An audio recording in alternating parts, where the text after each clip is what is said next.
শিক্ষানুষ্ঠানসমূহ আছে, বিশেষকৈ কলেজ আছে, LP স্কুল আছে, ME স্কুল আছে।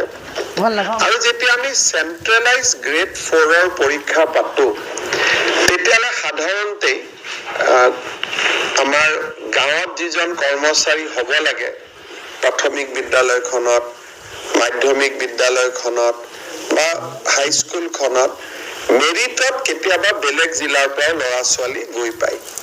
ফলত এটা হাৰ্ট বাৰ্নিং এটা হয় যুৱক যুৱতীসকলৰ মাজত।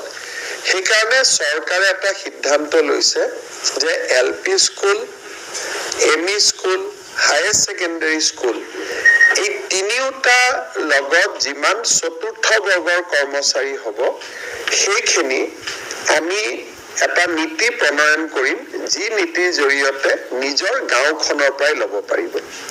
কিন্তু